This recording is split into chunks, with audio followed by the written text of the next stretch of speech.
Seja bem-vindo ao podcast Cinemação 627. Eu sou o Rafael Arinelli e hoje temos aqui comigo Laisa Zanetti. Fala, galera do Cinemação. Muito prazer estar aqui novamente. E é isso aí, obrigado pelo convite, Rafa. Sempre uma alegria. Nossa, obrigado você estar aqui lá. E depois que eu já tinha falado com você pra gente gravar, aí de repente eu fui lá no Instagram e falei assim, caraca, a Laisa falou com a Ariana. Um grande momento. Mais tarde falamos sobre isso em breve. Tá bom, quero saber isso.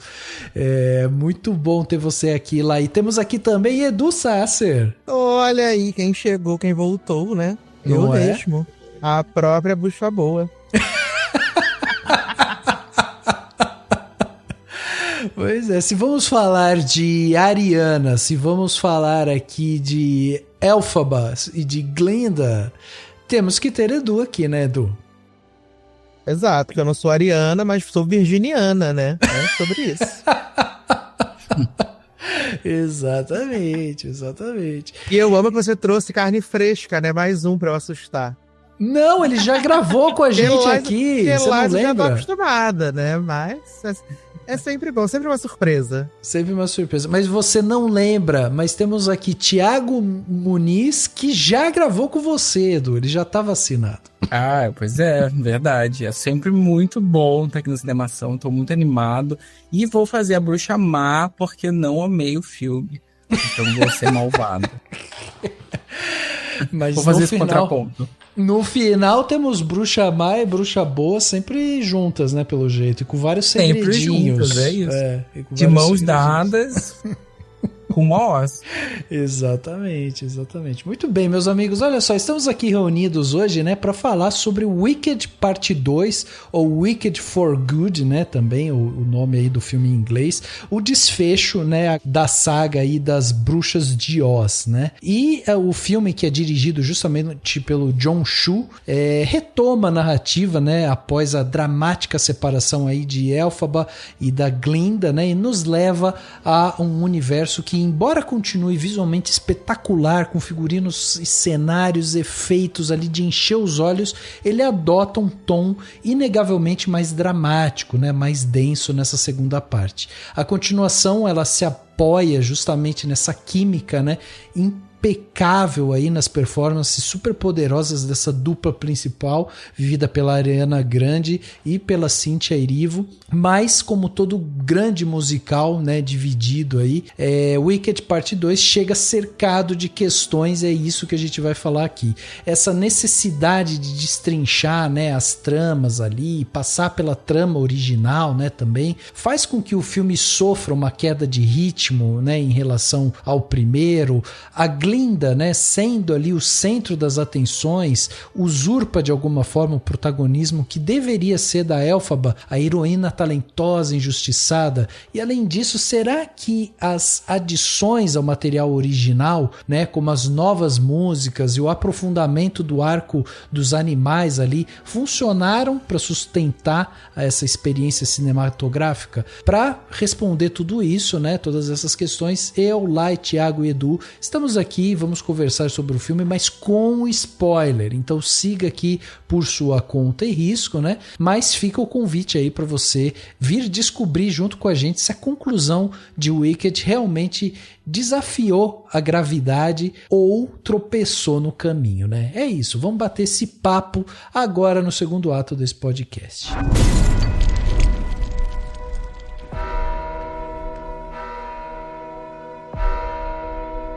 Elphaba Throp, I know you're out here. Just come in before the monkeys spot you.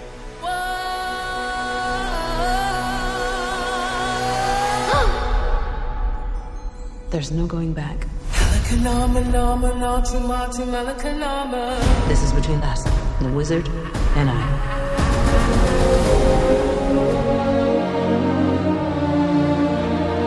Chegava aos cinemas no dia 20 de novembro de 2025 o filme Wicked Parte 2, ou, né, Wicked for Good, o nome aí original. Dirigido pelo John Chu, que também já tinha trabalhado lá em Podres de Rico, né, de 2018, em Um Bairro de Nova York de 2021, filmes aí que tem a ver, né, com musical, e ele também foi o envolvido pela primeira parte, né, o Wicked Parte 1 lá de 2024, foi ele quem dirigiu. O roteiro é da Winnie Hausman e da Dana Fox, e esse roteiro foi escrito a partir do romance do Gregory Maguire e dos personagens, né, do L. Frank Baum. A Winnie Hausman, ela criou o texto, né, do musical original do The Wicked na Broadway, e ela trabalhou também em algumas séries, né, como o My So-Called Life, que é uma série que teve, né, um certo sucesso nos Estados Unidos. Já a Dana Fox é roteirista de vários filmes, né, como, por exemplo, Muito Bem Acompanhada e O Jogo de Amor em Las Vegas. E ela também foi co-criadora da série Home Before Dark. O orçamento estimado aí de Wicked Parte 2 é de cerca de 150 milhões de dólares, né? Tá dentro justamente de um orçamento aí combinado que estima-se que girou ali em torno de 300 a 350 milhões de dólares para as duas partes, né? Então esse foi o orçamento total do Wicked. E a bilheteria, o lançamento, né, global aí, o Wicked for Good já chegou em 226 milhões de dólares nesse primeiro final de semana, sendo aí aproximadamente 150 milhões nos Estados Unidos e 76 milhões internacionalmente. No filme, nós acompanhamos a Elphaba, que agora é vista como uma temida bruxa-má do Oeste, né? E ela precisa enfrentar as consequências políticas e pessoais dos seus atos, enquanto a amizade com a Glinda é testada ao limite. No caminho para esse confronto final com o Mágico de Oz, o filme amarra ali as tramas iniciadas na primeira parte e mostra também como os eventos em Oz reescrevem a história do clássico O Mágico de Oz sobre o ponto de vista das bruxas, né? Algo novo aí dentro dessa parte cinematográfica, né, do Mágico de Oz. A gente também pode destacar a direção de fotografia, né, que é da Alice Brooks. Alice Brooks, que fez o musical também em Um Bairro de Nova York, né, um musical de 2021. Fez também outro musical, o Tic Tic Boom, né, da Netflix, de 2021 também. E trabalhou na primeira parte de Wicked em 2024. A montagem é do Myron Kersten, que já tinha trabalhado também em algumas outras coisas, como, né, In the Heights, que é justamente em Um Bairro de Nova York, mas ele também fez o Podres de Rico junto, né, justamente com o John Chu. Então é um cara que o John Chu confia aí para montar os seus filmes, e também trabalhou no Tic Tic Boom. Na trilha sonora nós temos o Stephen Schwartz, que faz a canção, e o John Powell, que faz a partitura. Esses são os compositores, né? O Stephen Schwartz, ele já tinha trabalhado em algumas coisas, como no musical e no filme do Wicked Parte 1, mas ele também fez a canção lá do Príncipe do Egito em 98 e também de Pocahontas em 95. Já o John Powell, ele trabalhou também na trilogia Como Treinar o Seu Dragão, Shrek e também em Identidade Born em suas sequências. Então o John Powell está envolvido nesses filmes. No figurino nós temos o Paul Tezewell, que já tinha trabalhado na primeira parte de Wicked, inclusive, né, ganhando o Oscar e BAFTA aí de melhor figurino. Ele também trabalhou em Hamilton, que é o musical, né, ele faz a parte ali de palco e também fez toda a parte de figurino ali para TV. Ele trabalhou também em West Side Story de 2021 do Steven Spielberg. Então temos aqui no figurino um dos pontos mais fortes, mais talentosos e premiados aí de Wicked, né? Já no elenco a gente tem que citar justamente a Cynthia Erivo, que faz a Elphaba, uma atriz talentosa, uma cantora fabulosa também. Nós temos a Ariana Grande, né, que faz a Glinda, que também é super reconhecida pelos seus trabalhos na música, mas a gente tem que destacar também o Jeff Goldblum, que faz o Mágico de Oz, a Michelle Yeoh, que faz a Madame Morrible, o Jonathan Bailey, que faz o Fiero, o Ethan Slater, que faz o Boq, né? A Marissa Bold, que faz a Nessa, né? Que seria a irmã da Elphaba. Também temos que falar aqui do Colman Domingo, que faz a voz do Leão, e do Peter Dinklage, que faz a voz do Dr. Dillamond. Mas esses não aparecem tanto assim, né? Enfim, são os nomes pra gente mencionar. Bom, o musical original do The Wicked, ele é conhecido justamente por ter um primeiro ato mais eufórico e um segundo ato que é justamente a base, né, do Wicked Parte 2, que contém ali muito mais drama, né, para ser destrinchado e tudo mais. Então é uma segunda parte mais lenta. Isso já é conhecido mesmo por quem não assistiu o musical. Essa necessidade de desenvolver, né, muitos pontos da história original ali e tal, é considerado a pedra no caminho aí de parte 2, levando, né, a uma queda de ritmo inevitável assim, e até tornando o filme com ritmo irregular. E eu queria saber de vocês, assim, o diretor, né, o Jon Chu e a equipe dele e tal, conseguem contornar esse desafio estrutural para essa tela grande, assim, expandindo o universo, né, e dando mais corpo à trama, como alguns sugerem?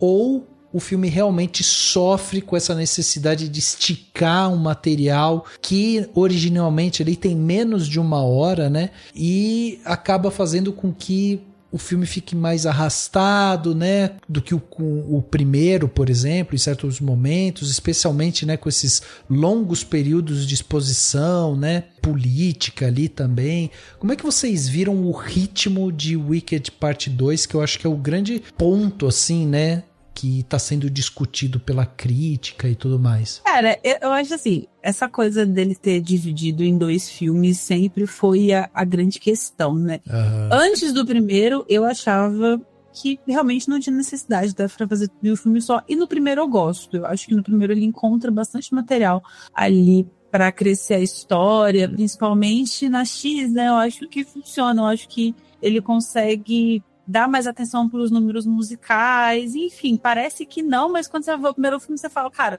como que, sabe, realmente faz sentido ele ter dividido em 2. O segundo é o que realmente mais sofre, porque o segundo ato da peça é mais chato. Não tem como falar que não é chato. Porque você tem Popular e Defying Gravity no primeiro ato, e no segundo você tem No Good Deed for Good, que não são a mesma coisa. Assim, as músicas mais que todo mundo mais gosta, as músicas mais populares estão no primeiro ato, então o segundo ele sofre de uma queda de ritmo natural, assim. E é uma segunda parte mais séria também. Então acho que tem uma queda de ritmo que acaba prejudicando o filme. Se você vai ver como um filme isolado, é um filme que ele tem muitas falhas nesse sentido, assim. Só que eu acho que algumas soluções que eles encontram para preencher esses buracos funcionam. Eu acho que a música da Glinda, particularmente, é muito boa. Eu gostei bastante de The Girl in the Bubble. A música da Elphaba eu não gostei tanto, assim. Eu achei meio... ruim, né, amiga?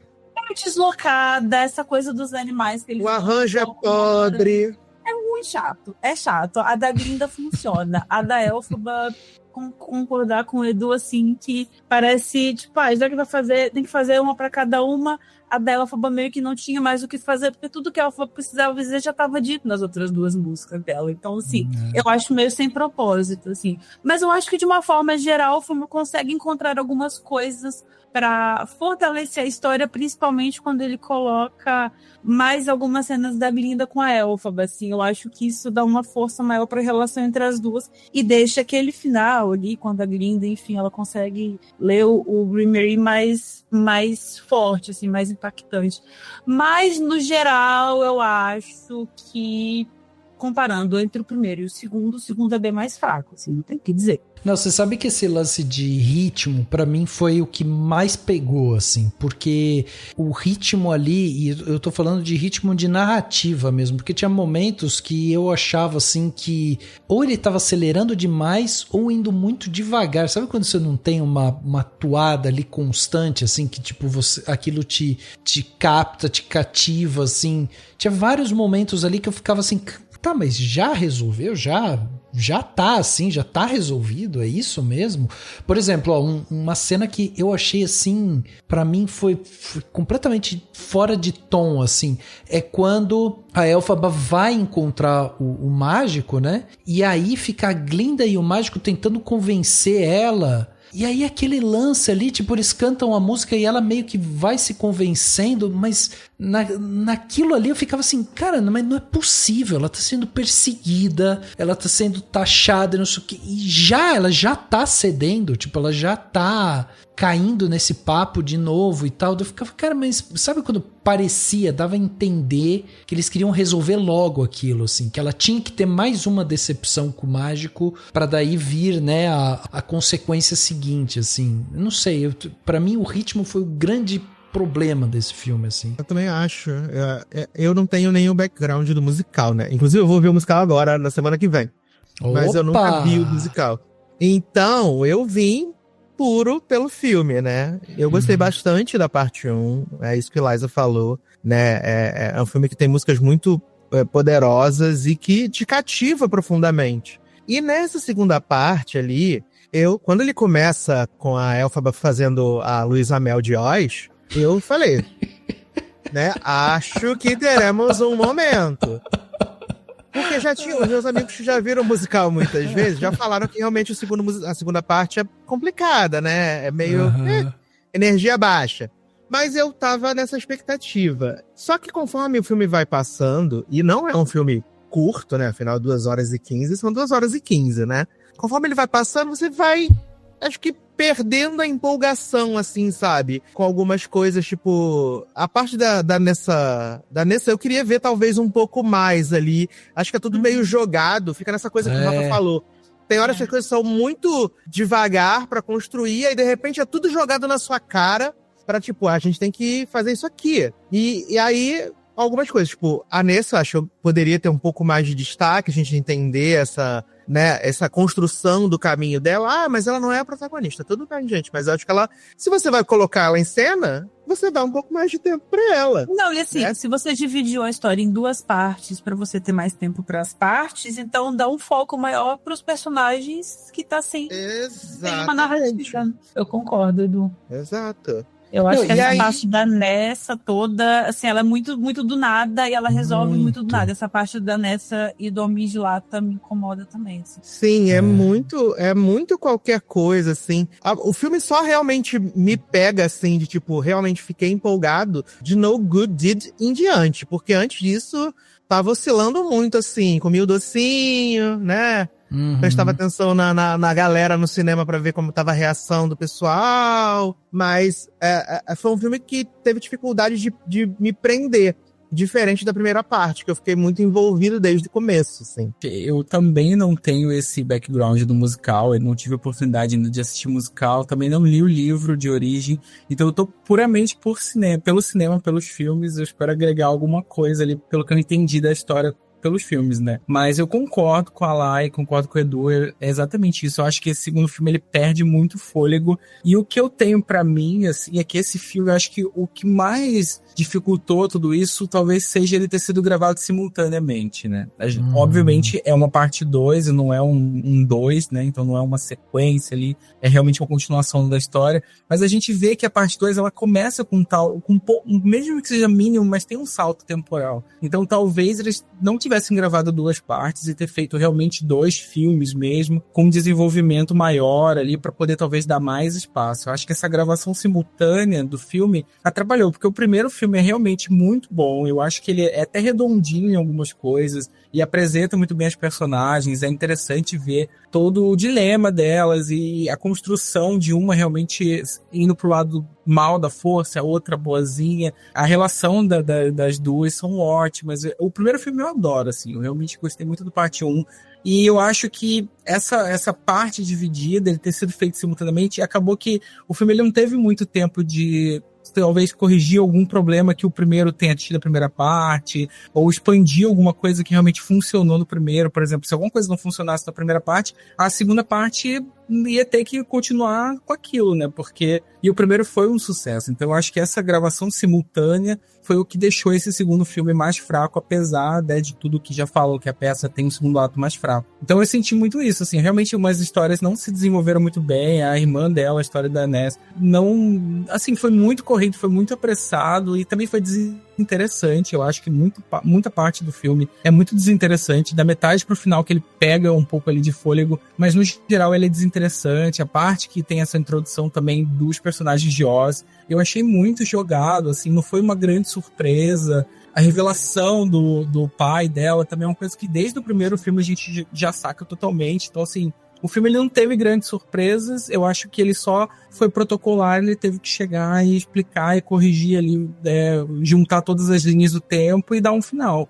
Então eu acho que isso faz o filme ficar quase que um pequeno desfecho, enquanto ele poderia ter sido uma sequência grande, maior desenvolvida. Não é mais ou menos isso que eu sinto. You can't leave because you can't resist this. That's the truth. Well, maybe I can't. Is that so wrong? I mean, who could? You know who could. We both know who could and who has. And I have to find her, because if someone else gets there first, Leo, I'm worried for her too. And I miss her. Can't you see she doesn't want to be found? You've got to face it. Eu acho que ainda soma-se a isso, né, o fato de que a primeira parte termina daquela forma épica, assim, né, com Defying Gravity, sim, né, sim. Você fica, nossa, é uma euforia aquilo lá, você olha e fala assim, caraca, vem a segunda parte, porque você sai vibrando, assim, tipo, pô, finalmente, né, criaram a bruxa e tal. E, por exemplo, um exemplo legal foi até o próprio Harry Potter, né, a parte 1, parte 2 do final, a parte 2 termina ali num momento muito dramático, mas a parte 1 termina num momento muito dramático, mas a parte 2 ela começa já numa preparação de guerra, então assim, ele continua com o mesmo fôlego que parou. Então ele não tem quase que a história volta e tem que explicar e desenvolver para ter mais um clímax. Então isso ficou muito estranho, assim, é uma parte que parece que desenvolve tudo de novo. Eu tenho essa sensação também, assim. Eu assim, eu acho, assistindo o filme, né, eu acho a Cynthia Erivo, ela é uma força da natureza, assim, né, ela tem uma presença ali que é realmente hipnotizante, assim, tudo, né, a maneira como ela chega, como ela se porta ali e tal, e tem uma questão de identificação mesmo, né, o fato dela se colocar, né, como essa mulher negra que entende essa perseguição, né, essa difamação, essa coisa constante, né, de reducionismo, assim, e tal. Então, a gente sente o peso na atuação, né, da Cynthia Erivo. A Ariana, ela é uma surpresa, assim, pra mim. Eu acho que ela funciona muito bem, principalmente no primeiro filme. Eu acho ela ótima no primeiro. Aqui, nem tanto, não queria falar mal da amiga da Laia, assim, né, porque, vocês sabem, né, Depois a Lai dá uma ligada pra ela e fala, viu, não era bem isso. Eu já perdoei a Ariana Grande oficialmente por não ter vindo ao Brasil. Na minha cabeça. Já está perdoada oficialmente. Porque achei que a Ariana Grande, gente, assim, só um bastidor da entrevista, eu tinha 3 minutos pra falar com ela. 3 minutos, isso não é tempo, ninguém... Gente, o mínimo que você faz uma junket é 5 minutos. 3 minutos chega a ser ofensivo. Mas vamos lá. Mas... E aí foi na quarta-feira, o filme tava com pré-estreia aqui no Brasil já na quarta, foi no mesmo dia que eu falei aqui, que eu falei com ela. Já tinham feito todas as pré-estreias, eu falei, cara, ela vai estar exausta, ela não vai estar, tipo, sei lá, ela vai estar fazendo essas entrevistas meio nem aí, porque já deve ter falado com 1 milhão de pessoas, enfim, já tava meio de saco cheio. E pra minha surpresa, ela foi super simpática, assim, então na minha cabeça eu já perdoei ela por não ter vindo ao Brasil, tá tudo bem entre nós. Mas... Cara, assim, no primeiro filme, a Ariana foi uma grande surpresa pra mim. Porque quando anunciaram ela, eu achei que seria péssimo, enfim, não tava dando muito crédito. E a verdade é que a Ariana Grande nasceu pra interpretar a Glinda. A verdade é essa, pronto, acabou, assim. É uma atuação perfeita. Eu acho que no primeiro filme, como ele tem um tom mais leve, a surpresa foi uma surpresa também, mas é uma surpresa meio que você fala, cara, faz sentido. O segundo filme, eu acho que é um filme que exige um pouco mais dela, de de maturidade dramática, eu fiquei muito feliz que ela entregou. Eu acho que ela conseguiu abraçar muito bem os dilemas, assim, porque a Glinda nesse segundo filme, ela tem mais história, ela tem mais... Ela tá mais central na narrativa do que a Elphaba em muitos momentos, né? Sendo que no primeiro é meio que ao contrário. E eu vi várias críticas falando sobre uma atuação mais infantilizada da Ariana, e eu super não concordo, assim, eu acho que a personagem, ela é pra ser daquele jeito, meio menina malvada, ali, meio inocente, mas ao mesmo tempo, eu acho que essa segunda parte é isso, tipo, eu prefiro a Ariana também na primeira parte, mas eu acho que na segunda parte a gente consegue ver um amadurecimento da personagem muito grande, que eu acho que fica muito interessante com a Ariana. Eu acho que ela entrega ali aquele amadurecimento. Ela tem os momentos dramáticos que ela entrega. Eu acho que o elenco do filme é o menor dos problemas. Eles são todos ótimos. A Ariana realmente, sempre que ela tá em tela, ela é magnética, assim. A gente fica preso nela. Só que eu acho que realmente é uma questão da parte mesmo, né? A Glinda nessa segunda parte, ela é uma Glinda mais dúbia, assim, né? A gente fica, né? Tem momentos ali no começo do filme, principalmente, quando ela é alçada, né? A essa bruxa boa e tal. Tem uma coisa ali de... Ué, mas ela, né? Ela ajudou, afinal de contas, a Elphaba a fugir. Ela entendeu, né? As dores da Elphaba. Agora ela tá fazendo parte desse teatro e tal, e aí eles tentam trazer esse background de que ela gosta de ser aceita, que ela gosta, já que ela não tem poderes, ela gosta dessa coisa mais política mesmo, né? Dessa celebração à imagem dela, a voz dela e tudo mais. Então ela se torna uma personagem um pouco mais complexa, ainda tem uma decepção amorosa, né? No meio do caminho ali, que faz com que ela ajude de uma maneira torta ali, né? Tanto o mágico quanto a outra moça lá que eu esqueci o nome agora. É absurdo, a grande Madame Morrible. Madame Morrible. Madame Morrible. Com todos os bocais potentes. Nossa, realmente. Sério. A melhor escalação do filme, né? Foi. Com certeza. Sério, foi horrível. Foi difícil de assistir. Entrega. E assim, gente... A Cheryl Lee Ralph já fez a Madame Morrible na Broadway, sabe? Que é a de Abbott Elementary lá, a professora. E ela tem uma puta voz, sabe? Eu acho que cai muito o impacto de muita coisa nessa parte 2, principalmente porque você tem uma Madame Morrible que não canta. Eu acho inadmissível escalar atores que não cantam para filmes musicais. Sim. É péssimo. É a mesma coisa que fizeram escalando, vou abrir um parênteses aqui, é a mesma coisa que fizeram escalando o menino pro o Aaron Samuels e a Kate Herron no musical de Meninas Malvadas. Grande parte dos motivos que o filme não funciona é por escalar atores que não cantam. Então, assim, fizeram a mesma coisa com a Madame Morrible. Eu acho péssimo, assim, caiu muito. Assim. E nessa segunda parte fica mais óbvio que na primeira, porque ela tem mais importância na história. Aqui no Brasil, a Gloria Groove, né, fez, né, a Madame Morrible. E a Karen Hills, né? E a Karen Hills, pois é. Pois é, então, precisa ter mesmo essa voz mais potente e tal. Aliás, só queria fazer um destaque, porque a Lai contou aí dos bastidores da entrevista dela com a Ariana, e a Lai ganhou o selinho Good Question, tá? Só vou dizer isso. É aquela coisa assim, que como jornalista a gente aprende a não... sabe, às vezes a pessoa fala, nossa, boa pergunta, só pra ganhar mais tempo pra responder. Mas assim, em um momento ali, depois que ela já tinha feito toda uma rodada de pré-estreias em vários lugares do mundo, menos no Brasil, eu fiquei feliz, sabe? Porque eu falei, poxa, tipo, isso tá até exausto, sabe? Houve uma pergunta um pouquinho mais diferente que ela ficou feliz de responder, eu gostei, assim. E quem quiser saber qual a pergunta, vai lá no meu Instagram. Mentira, mas eu perguntei pra ela qual é a... Mas eu perguntei pra ela o que era...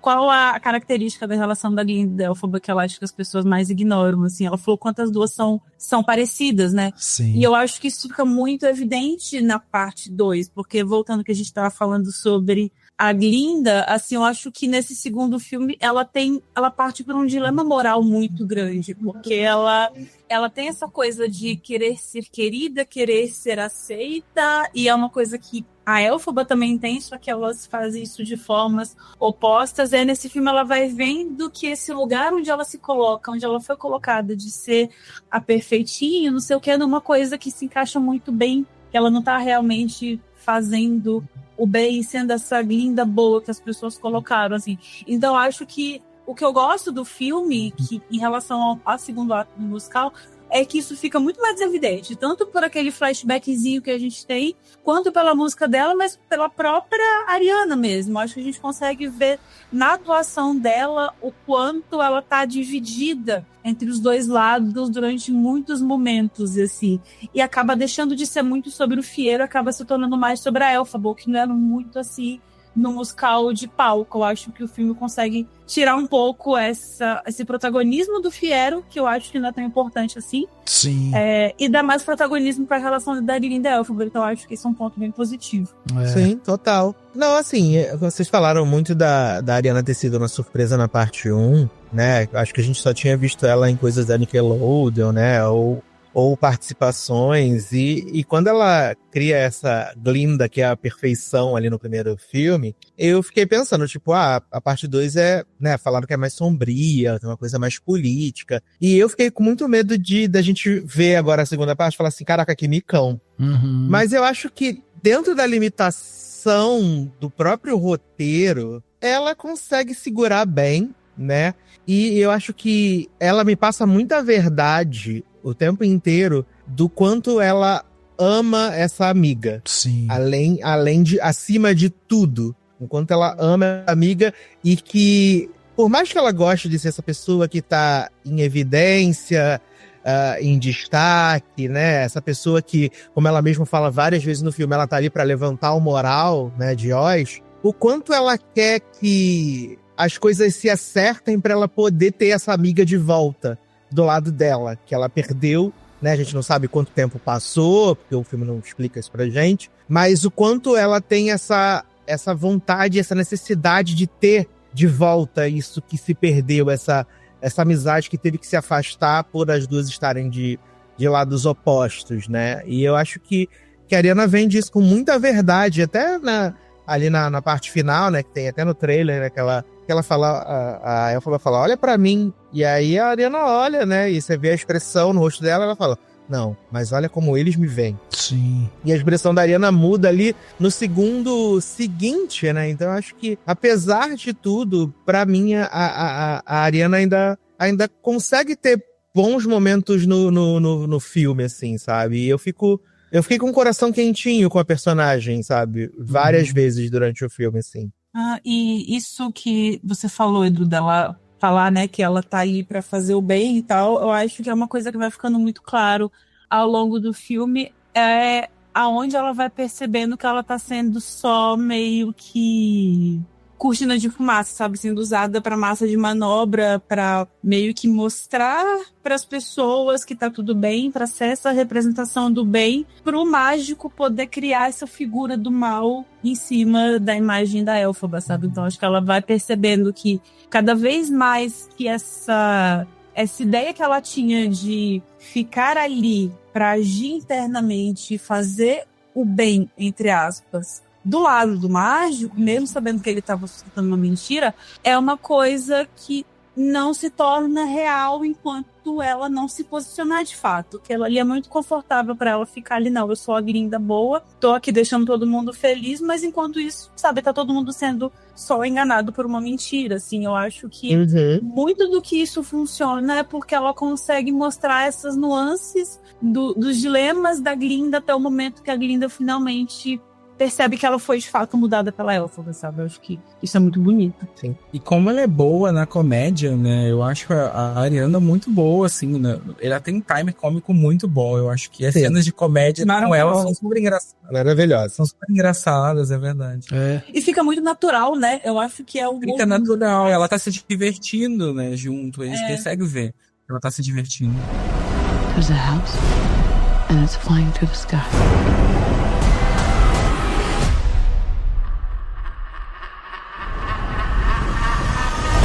I'm off to see the wizard.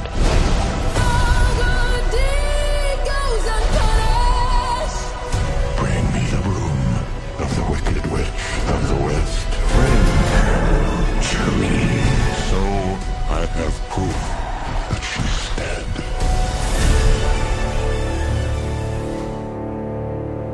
Agora eu tenho que levantar um ponto que foi uma coisa que mais me chamou a atenção desses problemas que o filme tem, e até estava conversando isso com os meus amigos também essa semana, né?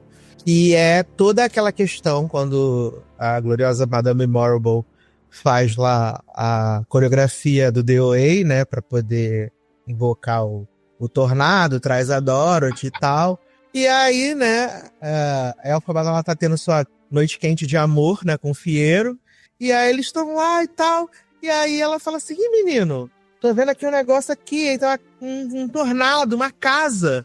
Preciso ver minha irmã, né? Fica igual a Sônia Abrão. É minha irmã? E, de repente, né, ela tá lá.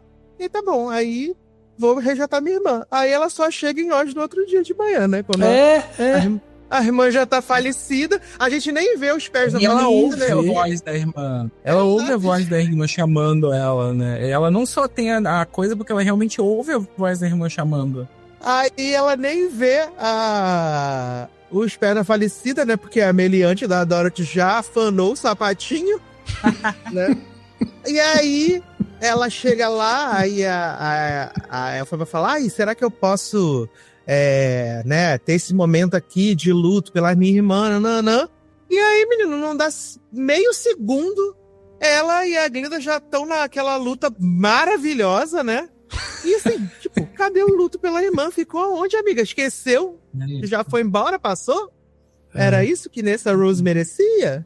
Nossa, essa cena me incomodou muito, exatamente isso. Tipo, eu não senti o peso dramático, porque assim, quando ela chega, a Glinda tá ali meio... Quando ela chega, a Glinda tá ali meio tipo, eu tô aqui e tal. Assim, não tem um peso dramático que a irmã dela tá ali debaixo daquela casa. Tipo, elas conversam rapidamente, ela só abaixa e faz uma coisinha assim, tipo, poxa, a irmã que ela defendeu e protegeu a vida toda.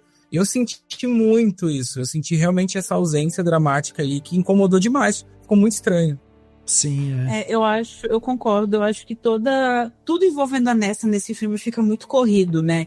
Até quando, naquela primeira cena dela lá, que ela não deixa o Bok ir embora e tal, você já vê a Nessa tendo com esse poder já na cabeça dela, você não vê essa transição dela pra essa figura que você fala, ela tá sendo meio cuzona, sabe? E aí depois nessa parte da casa, que é um momento super dramático, uma virada de chave, um momento referencial para quem conhece mais a história do Mágico de Oz. Eu acho que o filme deveria estar dando um pouco mais de atenção a tudo envolvendo isso, porque fica muito corrido e de fato, assim, você teoricamente tem um puta peso que a Elphaba vai fazer depois só que o filme não deixa isso muito claro, assim, ele fica mais aquela parte da briga delas é maravilhosa, mas é aquilo, né, se você vai fazer um filme de 2h15 para fazer a segunda parte da história, eu acho que dava tempo de ter dado mais foco para isso. Eu acho que realmente fica faltando, assim. E fica parecendo meio que um buraco emocional, né? Total. Sim. Total, Exatamente. E eu acho engraçado. Eu acho engraçado também, né? Nessa Rose, essa grande personagem, né, gente? Cara, ela é insuportável, né? Vamos falar a verdade. Ela é. Porque Bok tá lá, ai, fulana, não sei o quê. Aí ela, eu amo jogar cartas com você, não sei o quê. Ele fala assim, menina, acho que eu tava querendo dar um voo aí, né? Expandir meus horizontes. E ela fala assim, tá bom, pode ir. Aí ele fala assim, mas quem sabe um dia a gente se encontra ela. Com certeza você vai voltar. E aí ele sai, né, menino? Chega lá na estação de trem, tá lá, proibido animais e Bok. Tipo, foi muito rápido o bloqueio dela, né? Ela ligou na hora e falou assim, não deixa entrar, imprime aqui essa placa, coloca. Caraca. Foi muito rápido. Ai, eu amei. Animais e Bok proibidos de embarcar, sai daqui. Não, eu acho assim que o filme ele é esse que volta, né, a ser esse problema de ritmo, né? Quando ele tropeça justamente nessas explicações. Porque essa da Ness é realmente assim, eu acho que o suprassumo disso, né? Que a gente percebe essa falta dessa dramaticidade, né? A Elphaba realmente não sentindo aquilo, porque ela só vai criar uma revolta realmente quando ela perde o Fiero, né? Porque até então ela, tipo, perdeu a irmã, não sei o que, mas ela ainda tá com essa mentalidade de tentar ali provar que o mágico, né, é um picareta e tudo mais, mas a hora que ela perde o Fiero mesmo, que daí ela fala, não, então agora acabou, vou ser má mesmo, falam que eu sou bruxa má, vou ser má mesmo e tal. Então, assim, o peso da irmã, né, se perde. A Elphaba fala, ai, que saudade da minha irmã, muita saudade da minha irmã, né, igual a minha Goff. E aí, quando ela vê a irmã, né, aí quando ela vê a irmã, né, menina, é esses 2 minutos aí, depois a irmã falecida, estirada com a casa em cima dela, e ela, pois é, né, menina, morreu, que loucura. Que louco, pois é. E eu acho que outra coisa também que passa, assim, tipo super rápido também, que é quando tem uma revelação de que o pai dela é o mágico. É uma coisa assim também tão rápida, jogada ali. E o mágico fica, meu Deus, o que eu fiz e tal. Daí a Glinda, bom, então agora você pega suas coisas e vai embora. Então tá bom. Então é isso que eu vou fazer. Tipo, sabe, toda aquela construção de manipulação e tal que o cara tinha, né? Toda aquela maldade e tal, aquela frieza que ele tinha, some ali, sabe, com essas coisas. Como eu não conheço nenhum background, né, não conheço a peça nem o livro, no primeiro filme, na primeira cena, quando ela tá falando do pai, gente, enfim, não sei se é o intuito do filme, mas dá pra sacar ali que é o mágico. Então, tipo assim, não foi surpresa nenhuma. Eles que nem um espantalho, né, Thiago? Exato, não teve surpresa nenhuma. A gente fica tipo, cara, isso já tava evidente. Cara, tava muito evidente. Eu acho que não é... Eu acho que não é nem intenção. Acho que, de fato, é feito pra ficar claro mesmo. Uhum. Mas o que eu não gosto é isso, que mesmo já tendo ficado claro, eles colocam a última cena ali num tom de surpresa, sendo que meio que não é surpresa, sabe? Eu acho que o que falta ali talvez teria sido, sei lá, o impacto emocional mais forte no mágico pra você ver, sei lá, um certo tipo de arrependimento nele, algo assim. Mas meio que nada disso fica claro, então ficou uma revelação meio vazia. Tipo, a gente já sabia, não serviu de nada pra mudar o que a gente viu da história e nem serviu pra fazer diferença no que ele tava sentindo. Então fica uma coisa meio solta, né? Exato. Porque pra Glinda, que era quem tava em cena com ele, essa informação ela não sabe, então não faz diferença nenhuma. E a gente sabe desde o primeiro segundo do primeiro filme que é o pai dela, então, né, não ficou a troco de nada. Ficou assim, ele é passado chocado e a gente, tá bom, que legal, né? Mais uma. Edu, eu queria uma análise sua pelo seguinte, tem uma coisa que a hora que eu tava assistindo, eu falei assim, cara, vou ter que perguntar isso pro Edu no podcast, porque pra mim você é o maior analista de cenas musicais que tem no Brasil. Tá? Já vou deixar aqui. Aí, o que eu achei dessa segunda parte? Eu achei as cenas musicais tão qualquer coisa. Assim, o primeiro filme tem cenas em que, tipo, sei lá, a Ariana sai cantando e daí ela sobe em cima das coisas e aí entra, né, umas pessoas dançando e tudo mais. E o cenário também é um pouco mais amplo, assim, e as coreografias e tal. E aqui era uma sucessão de cenas de cantoria, assim, em que ela simplesmente saía andando, assim, não acontecia nada, sabe, ao redor dela. Então ela vai, senta, canta, aí se olha no espelho, aí gira a câmera, aí ela desce a escada, senta na escada e tal. É tudo muito mais contido, assim. Ele já tinha gastado a verba toda, né, pra plantar as tulipas do John Chu. Aí, então, e a gente essa contenção de despesa aí. Pois é, e mesmo a Elphaba quando canta, né, também e tal, eu também achei assim tudo muito, sabe, era uma coisa muito simples, assim. Eu falava, cara, eu não quero que o leão levante e saia dançando, não é isso, mas, sabe, um pouco mais de inventividade ali e tal, porque aquilo me parecia muito um palco de um teatro mesmo. E eu queria ver uma coisa diferente ali, sabe? Uma coisa, tipo, muito mais lúdica e tal. Não sei, as cenas musicais pra mim, assim, foram, sabe? Tinha horas, assim, que eu olhava o relógio e falava, caraca, isso vai acabar logo essa cena? Tem isso das músicas também serem mais fracas, né? Então isso pega muito. Porque na primeira parte, eu tenho que dizer que Defying Gravity é incrível, maravilhoso, perfeito, mas eu gosto muito de Dancing Through Life, né? É o meu número musical favorito do primeiro filme, assim, né? Porque eu acho que tudo conversa muito, apesar dele durar 732 minutos, né?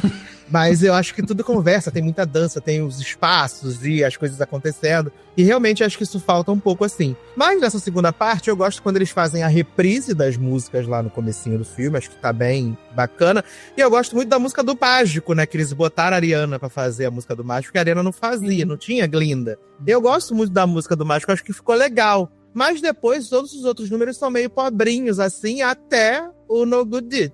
E eu acho que parte disso é o fato também de serem músicas mais pesadas, né? Tipo, você tem o Dancing Through Life e Popular, são músicas super alegres. E Defying Gravity também é uma música que ela tem um tom um pouco mais acima, assim. Eu acho que na segunda parte é tudo mais sombrio mesmo. Então, eu acho que meio que vai tudo pra baixo junto, assim. Agora, o que me dá vergonha alheia é a Cynthia Erivo de suéter naquela música Confia. Você não achou ela uma coisinha divorciada, amiga? Não tem condição. Aquele suéter, aquele negócio puído com cara de velho, entendeu? Que ela comprou no bazar da igreja, que não lavou. Péssimo. Mas ela divorciou, amiga. Ela divorciou e teve que começar tudo de novo, né? Aquilo ali é suéter de mãe divorciada. Foi meio assim. O Tom, eu vi na pré-estreia com 959 milhões de fãs, no lugar aqui em São Paulo chamado Surrai Music Hall, dentro de um shopping do lado do Smart Fit. E... incrível! Incrível! Na mini coletiva que teve no dia seguinte com o John Chu, ele ainda reclamou que o som tava muito baixo, onde colocaram ele pra ver lá na puta que pariu, muito longe. Enfim, foi incrível. E aí, tipo, a galera, muitos fãs, né? Muitas adolescentes e jovens gritando, ensandecidas por causa da música. Eu, gente, mas esse suéter não tem nada a ver com esse suéter. Meio piada, acabou de rolar uns botões daquela camisa dele, todo mundo fica, meu Deus, assim, gente. Mas esse suéter, assim, tira o tom do negócio completamente, assim. Eu falei, nossa, mas parece meio que não funciona.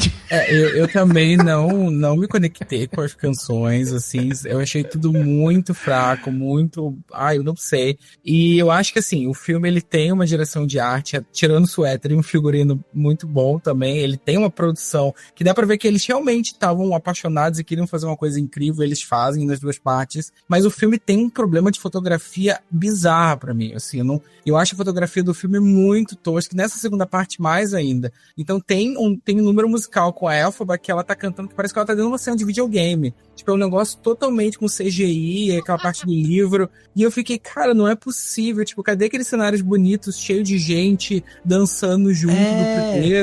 E, tipo, mesmo que o tom seja diferente, eu senti que faltou isso. Então eu senti que o CGI tomou muita conta dessa vez. O número musical do Mágico realmente eu acho que é o mais legal. Gostei porque ele é bem colorido, ele é bem vivo, tem umas coisas legais, assim. Mas os outros eu achei muito fraco, muito videogame, assim, muito CGI. Eu acho que No Good Deed, nesse sentido, é o mais, assim, fica bem artificial mesmo. Nossa, fica muito. No good deed goes unpunished. No act of charity goes unresented. No good deed goes unpunished. That's my creed. My road of good intentions led where such roads always lead. No good deed goes unpunished.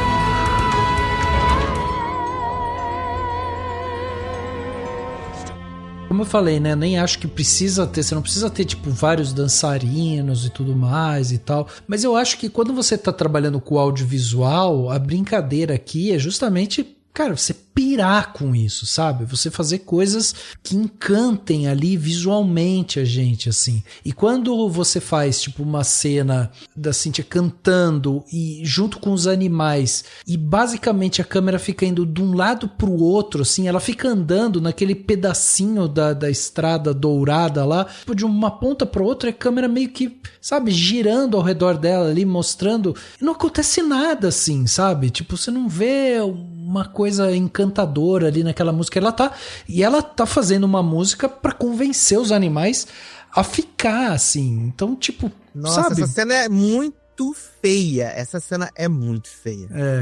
É chata música essa cena. A cena é sem graça, a música tem impacto zero. E essa cena toda é muito ruim. Sim, só é legal porque a gente vê a Dulcie Bear de novo, né? Porque fora isso... No Girl in the Bubble, pra mim faltou só a Ariana furar a bolha no final, né? Que ela tava falando de furar a bolha, Sim. né? Aí é só lacre. Por quê? Esperando ela furar a bolha. Sim, eu fiquei muito irritada com isso. Por quê? Eu, assim, toda hora. Agora ela vai furar. Agora eu não furo. Gente, custava. Eu achei que ia ser um lacre. Ia dar um tchan, né, na história. Nossa. Exato, que ela tá cantando o tempo inteiro de estourar a bolha, nananã, e aí, minha irmã tem uma bolha na sua frente, você não vai estourar a bolha? Ia dar o tom final da música, o barulho da bolha, dar um tuc.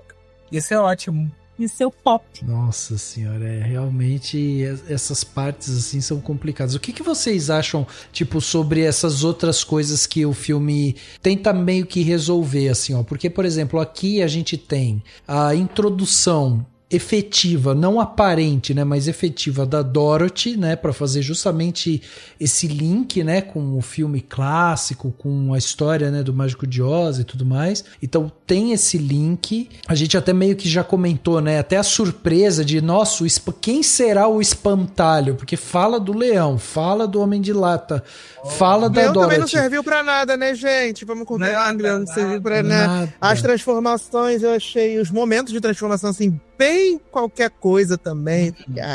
Amigo, por quê? Então. Né? E aí a gente tem Dorothy e, né, com sua gangue, né, de biliantes ali, como tu falou. A gente tem também a questão dos animais, né, que não falam e tal, e aí isso meio que vai se resolver ali pra frente. Tipo, essas coisas pra vocês também, assim, pareceu meio corrido, assim? Tipo, todas essas coisas, porque às vezes me dava a sensação disso, assim. Ai, temos que enfiar a Dorothy aqui, sabe? Enfia a Dorothy, pronto. Não, e eu amo, né, gente, depois que os macacos pegam a Dorothy, aí a Elphaba fica assim, alguém vai lá, tira o sapato do pé dessa garota, alguém vai lá, pelo amor de Deus. Fala, minha filha, porque tu não estica Toronto, tira o sapato dessa garota. Para de ser doida. Eu gosto do fato de não mostrar o rosto da atriz, da Dorothy. Eu acho isso muito legal, porque realmente o filme não é sobre ela, a história não é sobre ela. Eu acho que talvez se mostrasse ia acabar confundindo as pessoas muito sobre, beleza, o filme vai virar isso. Eu acho isso muito legal, mas realmente a história dela é muito jogada. Ela tem uma introdução jogada, eles falam dela ali em segundo plano de um jeito super jogado, e vai passando a história e fica estranho, porque assim, a Dorothy perde aquele tom de inocência, ela fica realmente uma capanga, tendo que resolver os problemas ali com todo mundo. Então assim, ficou muito estranho. Eu não gostei de como a personagem foi apresentada, mas gosto do fato dela não aparecer assim de oposto. Não, eu acho que pra mim a questão da Dorothy é que ela é meio que o the butt of the joke mesmo, na segunda parte, sabe? Ela é mesmo uma piada ali. Então ela tá ali meio que cruzando em tudo, e no final das contas a piada é que ela tá só atrapalhando a história da Elphaba e não sendo a protagonista da história, se você vê pelo outro lado, assim. Então eu acho legal. A Glinda fala, né, quando resolve a situação, a Glinda fala, ih, essa garota é chatona, hein, já mandei ela pra casa, tava só enchendo o saco aqui, hein. Então, eu acho que é isso. Ela fica ali meio que aparecendo em tudo, porque, enfim, a história é a história, né, original dela, e se cruza com a história do Mágico de Oz na segunda parte, mas eu acho que a função é meio que ser uma piada mesmo, assim, e eu acho que funciona. Eu acho que eles conseguiram traduzir bem o que é do palco pro filme, assim, eu acho que conseguiu ficar bem engraçado, e ao mesmo tempo essa coisa de não mostrar ao mesmo tempo que é o que o Thiago falou, de não confundir o público, acho que também mostra meio que um respeito muito grande ao filme de 1939, sabe? Essa coisa de tipo, não vamos fazer outra Dorothy. Manter o rosto, Exatamente. Agora já estão falando de fazer continuação de Nick, eu já não quero nem pensar em que merda vão fazer com isso, mas enfim, vamos fingir que nada disso está sendo... Tá, mas me expliquem, porque isso daqui eu fiquei também, não consegui entender. Qual que é o lance da fala dos animais? Como assim? O silêncio. Eu não consegui entender essa parada da fala dos animais. Os caras querem tirar a fala dos animais, por quê? Por que a fala volta? Autonomia, né? Eles querem, na verdade, relegar os animais a lugar de animais, né? De servidão, né? Construir a estrada. Tipo, eles não querem que os animais sejam, de fato, sei lá, como considerados pessoas ali. Então, integrantes da sociedade. Isso, tirar a fala deles é meio que colocar no lugar de animais deles, e esse é um dilema do filme, né? Da história. Entendi. Não sei como é no livro. Assim, o livro não tem nada a ver, né? Eu nunca li o livro, mas a história do livro, o que todo mundo fala, é que é completamente diferente. Muita gente vai comprar o livro achando que vai ler a história do filme, mas não é. Então, eu realmente não sei, assim, mas é meio que isso, meio que uma metáfora pra essa coisa da divisão de classes, enfim. É mais ou menos como tinha em Harry Potter, né? O lance do sangue puro, dessa briga que tinha entre o sangue puro e quem era bruxo. Eu acho que tenta fazer um pouco disso, assim, dividir esses lados. É verdade. Mas então, aí é isso pra mim que foi é porque eu realmente não entendi essa parte. Tá? Eu entendo a metáfora, mas eu não entendo a mecânica por onde isso passa. Porque assim, eu não entendi como que os animais começaram a perder a voz e como eles voltaram até a voz. É porque eles ficam isolados, né? Eles vão colocando os animais ali isolados do mundo, convivendo apenas com os animais, né? Eu acho que o único exemplo que eles dão, na verdade, é o Dr. Dillamon, né? Isso. Ele tava lá, e aí quando ele fica isolado, que eles ficam só lá nas gaiolas e tal, sem estímulos e tal, aí eles voltam meio pra uma coisa mais bestial, né, do animal. E que depois, quando eles são novamente reinseridos, né? Pode ter rolado alguma magia, de repente, pra tirar a voz deles também, uma coisa assim. Mas o filme não mostra, então a gente nunca vai entender. Cadê sua voz, Merian? Então, pois é. Eu tenho muitas dúvidas em relação a esse tipo de coisa, assim, porque eu acho que às vezes o filme ele gasta um tempo explicando algumas coisas, tipo a cena da Glinda pequena, eu acho qualquer coisa, sabe, assim? Também acho. Tipo, eu já entendi a personalidade dela, você não precisava me mostrar ela pequena, mostrando que ela queria ter poder e tal, tipo, já a primeira parte já mostrou, né, que ela tinha esse problema, que ela não conseguia fazer magia, então não precisava ficar repetindo isso, tipo, já entendemos. Exato, eu acho que tem Não, isso. e também, né, eu amo que o grande grimoire, né, ficava lá escondido, lá guardado lá no Palácio de Cristal e de Esmeralda, porque ninguém sabia ler, né? Aí nessa Rose pega, né, menino? 2 minutos a gatinha já tá como? Plá, plá, plá. Hablando lá, fazendo os feitiços tudo e eu. Mas se tivesse feito, não teria transformado o Bock em nome de lata, né? É verdade. A questão é essa, ela não sabia ler direito. Aliás, né, quem aguenta Bock, né, gente? É isso. Nossa Senhora. Quando ele aparece depois de Homem de Lata, cheio de revolta no coração e eu morre, vagabundo. Sai daqui. Aliás, vocês viram a montagem que eles fizeram, né? Porque no primeiro filme tem lá a parte do Dance True Life que ela faz, né? Falando com a Elphaba, né? A Me and Bock, né? E aí eles fizeram a montagem com ela. Quando ela fala Me, aí o Bock é ela gritando, né? Procurando o Bock. Eu não vi isso, não. Eu não vi isso, não. Eu achei maravilhoso. Porque quem transforma ele em Homem de Lata é a Elphaba, né? Porque o que a Ness faz é tirar o coração dele, né? Uma parada assim. Ela tira a magia dando uma vida a ele transformando ele em lata, uma coisa assim. Porque o que a a magia que a Nessa queria fazer dá errado e ele perde o coração. E aí, pra ele não morrer, aí eu transformo ele no homem de lado, que ele consegue viver sem coração. Ela entregando a irmã do nada, eu fiquei muito chocado. Não, foi ela totalmente. Tipo, ela não teve nenhum remorso ali, nada. Tipo, ela só jogou pra cima da irmã, tchau, beijo, é isso. Pois é. Grande Nessa Rose, não um amor de pessoa. E vocês veem, tem alguns artistas que fizeram parte, né, do primeiro filme, que aqui eles aparecem só de relance, né? Por exemplo, a Miss Cudley, que é a Aquila Sitley, né? Que enfim, ela canta muito, fez o Rei do Show e não sei o que e tal. Tipo, aqui ela aparece num relance lá, rapidinho, assim.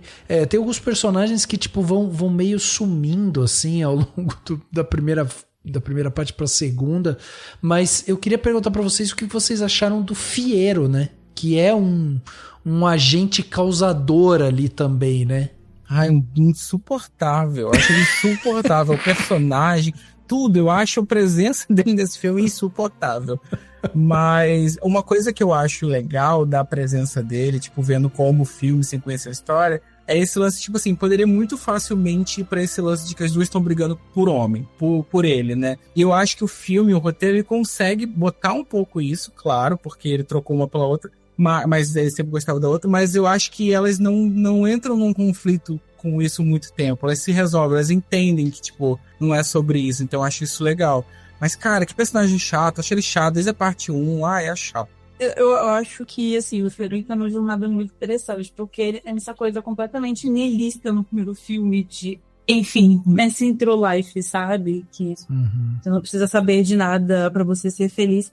E aí, ao longo da história, ele vai sendo obrigado a descer dessa bolha privilegiada. Ele não é a Glinda, mas ele também está numa bolha privilegiada de ser um príncipe e não precisar se preocupar com as questões do mundo, e assim, ele vai sendo obrigado a enfrentar isso, ele vai sendo obrigado a assumir um lado, mesmo que no início da história a posição dele era: se você não assumir um lado, você não souber de nada, se tiver o cérebro lisinho feito um peito de frango, você vai ser mais feliz. Isso tá errado? Não tá. Às vezes eu queria ter um cérebro liso feito um peito de frango e não saber das coisas do mundo. Eu também. Né? O peito dele é que não é liso, mesmo. Mas aí ele vai sendo obrigado a ver que a vida não é tão simples assim, então eu acho legal. E assim, concordo total com ti, porque, cara, é real, assim. Eu acho que tirar na frente essa coisa de que elas estão brigando pelo Fiero é maravilhoso, porque no final das contas não é sobre ele. Pra mim, ele sempre foi um mero detalhe na história. Eu acho isso muito legal também. Não, e no primeiro filme a gente tem, né? Porque tem uma tensão ali, né? Entre eles, assim, entre a Elphaba e o Fiero, e a gente percebe que alguma coisa tá ali, né? Eu acho que aqui eles aprofundam um pouquinho mais esse lance, assim, pra justamente, né, a hora que ela vira pra ele e fala assim: a gente vai casar, dele, a gente vai casar, é surpresa, hahaha. Meu, fica uma torta de climão. É aquela coisa assim, problemas que serão resolvidos com um poliamor. Exatamente. Exatamente. Né? Acabaria com várias questões desse filme, inclusive, né? Atenção. Nossa, com certeza. Resolve o problema. É isso mesmo, isso mesmo. Chama o Bock junto, é isso também, junta tudo. Faz um perfil no TikTok, todo mundo vai ficar vendo como é que é a nossa vida morando no quarto. You're the only friend I ever had. And I've had so many friends. But only one that mattered. I've heard it said that people come into our lives for a reason. They need someone to be wicked. Like a comet pulled from orbit as it passes the sun. So that you can be good. Like a seed dropped by a skybird in a distant world. Who can say if I've been changed for the better? Because I knew you. Because I knew you. I have been changed for good. Acho que a gente precisa também falar um pouco justamente desses vilões, né? A gente tem justamente a Madame Morbo, a gente já falou um pouco sobre ela, mas tem o mágico, né? Vocês acham que aqui, de alguma forma, ele tem um papel mais importante, de alguma forma, assim, né? Ele sabe, ele consegue... Não, acabou. Só os créditos. Pois é, não tem nem condição, o cara não consegue, né? Eu acho que a cena de musical com ele é uma das melhores, é só isso, né? Sim, só isso. O Jeff Goldblum é incrível, né? Eu acho um ator incrível. O Jeff Goldblum é fantástico. Eu acho que realmente é só um problema do personagem. O mágico tá ali jogado, ele continua na mesma narrativa do primeiro filme. Acho que no primeiro até tem mais, porque tem toda a introdução dele, tem aquele lance lá do passado. Mas eu acho que nesse fica só, tô ali, sou chato, e aí eu vou perdoar porque ele pensa no reino, mas aí depois fica tipo, fui traído. Então assim, sei lá, eu acho que ele tá num senso de humor, o personagem tem um senso de humor que é legal pro Jeff Goldblum, mas não funciona tanto pro filme. Acho que a gente queria ver ele um pouco mais denso, um pouco mais dark. E eu acho que o filme falha muito em trazer esse lado mais sombrio do personagem. Porque ele oscila, né, entre ser tipo um gênio e um tapado. Eu acho que ele é um idiota mesmo. Eu acho É um idiota. mais por isso, assim. Exato. Total. Ele é um bem idiota. E a gente fica assim, cara, por quê, né? Por que as pessoas, tipo, por que as pessoas seguem idiotas? Essa, acho que é a pergunta do nosso século, né? Acho que essa aí é a grande sacada da história, sabe? Porque se você parar pra pensar, são grandes figuras, tidas como figuras mega poderosas, que são só grandes figuras criadas pelo fascismo, sabe? Pra, enfim, terem um ideal, criarem um ideal de poder inalcançável, que na verdade não significa nada, assim. Acho que a grande sacada da história é meio que essa, né? Porque no final das contas o Wicked é meio que uma grande alegoria pro fascismo mesmo. E eu acho que é uma coisa que, inclusive, eu acho que, apesar do filme não conseguir suprir e resolver todos os problemas da segunda parte do musical, eu acho que ele consegue deixar isso muito mais evidente de algumas formas, assim. Principalmente quando ele muda o Wonderful, que é a música do mágico, e coloca a Glinda ali no meio, eu acho que fica muito mais evidente de quanto é uma grande fachada, tudo aquilo é um grande conto de fadas, né? Uma grande historinha. E eu acho que isso fica muito mais evidente, assim, no final da história. Não, e a população batendo palma pra qualquer coisa, né? Queima a bruxa, todo mundo batendo palma. Vamos salvar a bruxa, todo mundo bate palma. Derrete com água, isso. Isso. E todo mundo... É isso, ponto. Né? Mas vocês lembram? Eu realmente não lembro, assim, mas tem algum momento que fala que ela tem algum problema com água? Tipo, no primeiro filme, pelo menos? Ou... Tem no primeiro filme. Eu também não lembrava, mas no primeiro filme tem um momento sim que fala que eu acho que ela tá cantando, ela era pequena ainda e ela não consegue, tipo, ela evita a água de alguma forma, mas tem um momento sim no primeiro filme que menciona, assim, brevemente. Ah, tá. A questão com água é só uma grande mentira, né?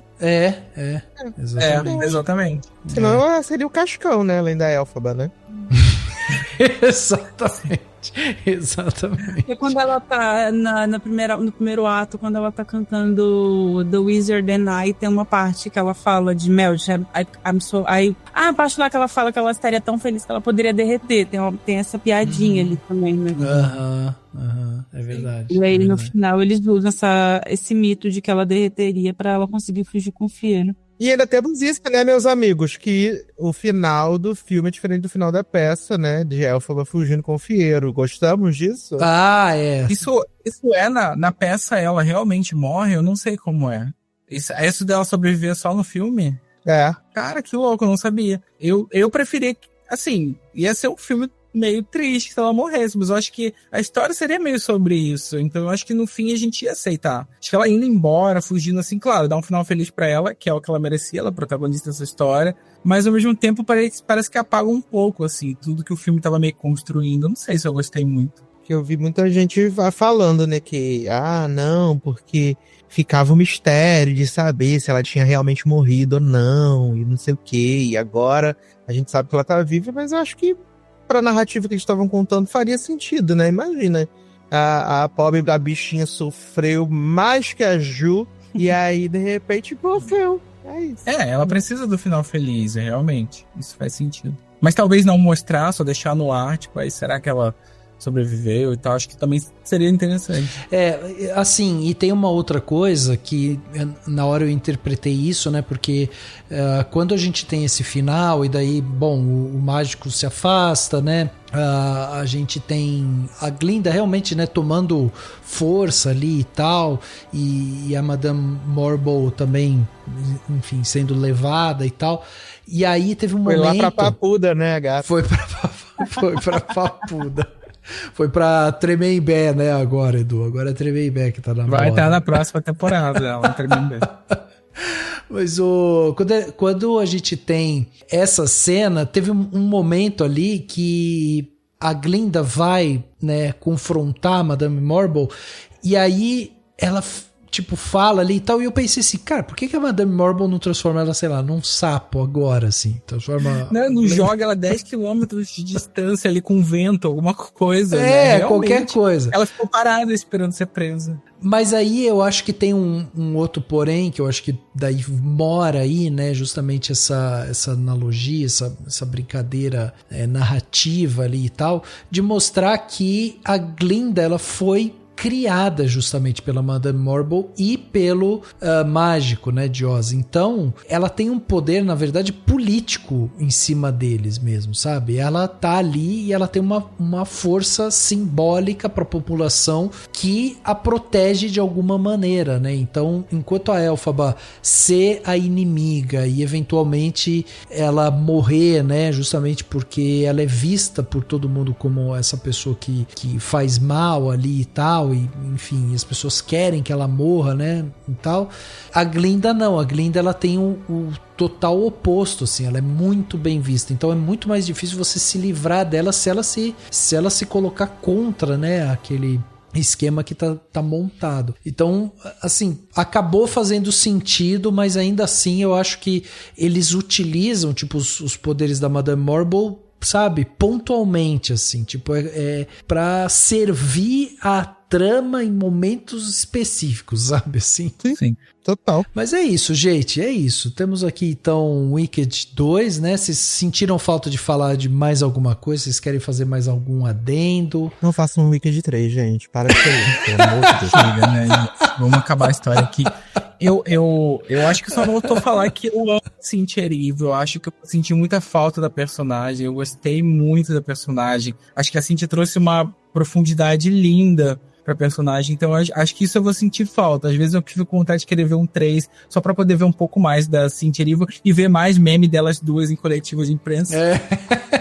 Mas eu acho que é isso. Eu vou sentir muita falta da Cynthia. Eu acho que foi um papel perfeito pra ela. A Ariana tá incrível, mas a Cynthia pra mim é o coração. Ela traz drama, ela traz comédia, ela trouxe tudo. Assim. Sim. O Lai, até explica pra quem tá ouvindo a gente e não sabe, porque teve uma polêmica, né, ao redor disso, da divulgação do filme e da Ariana não ter vindo pro Brasil, e daí a galera, né, teve uns fãs que ficaram irritados e tal. O que aconteceu aí? O que aconteceu é que fã é muito chato, né?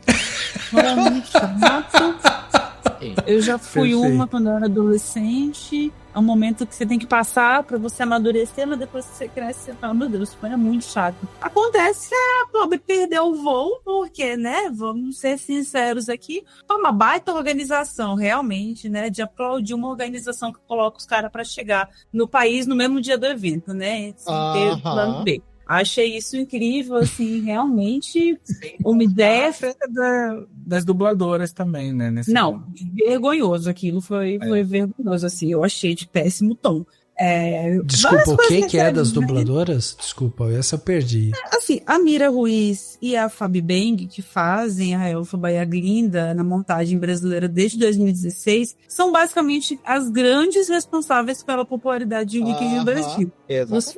Os fãs delas são insuportáveis, mas as duas são talentosíssimas. Elas fazem o musical, elas dublam a Glinda e a Elphaba no filme, como acontece em vários outros países onde tem a montagem de Wicked, as atrizes do filme fazem essa dublagem. Aqui no Brasil foi a mesma coisa. E aí, quando falaram desse evento, a grande expectativa era, gente, você ter as duas atrizes que que fazem o musical e a dublagem do filme aqui, conhecendo o elenco do filme. E não foi o que aconteceu, assim, elas não puderam chegar perto. Foi uma puta desorganização, assim, elas chegaram a publicar uns vídeos, tipo, delas tentando, sei lá, falar com o John M. Chu, e eles não podiam chegar perto deles, assim. Então a galera ficou muito irritada, com razão, eu achei de péssimo tom, assim, a galera que tava lá queria ver isso, as pessoas são muito fãs delas, assim, elas são talentosíssimas.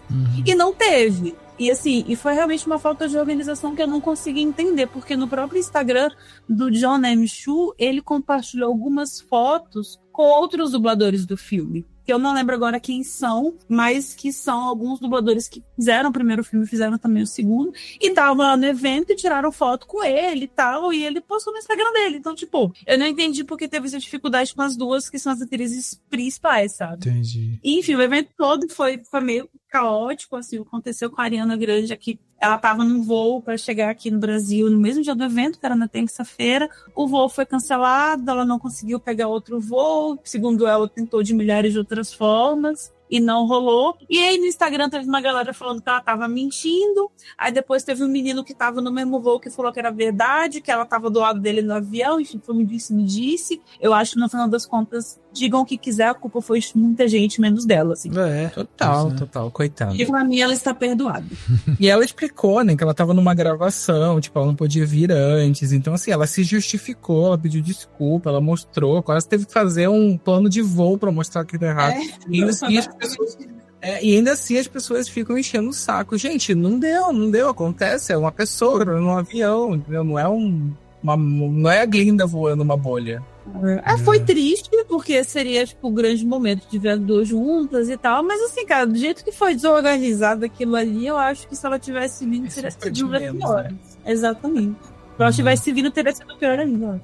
Então, é isso. Pelo menos temos vários vídeos. Eu sou a favor, realmente, de fazer uma pré-studio Wicked todo ano, mesmo sem um filme novo. Só pra ver a Ariana assim, chega e vou se agarrar no tapete vermelho, que foi incrível. Sim, gente, os vídeos são os melhores. Tem uma inteligência artificial dela tirando a cabeça da outra. Olha, internet, muito obrigado. Eu amo. Muito bom, muito bom.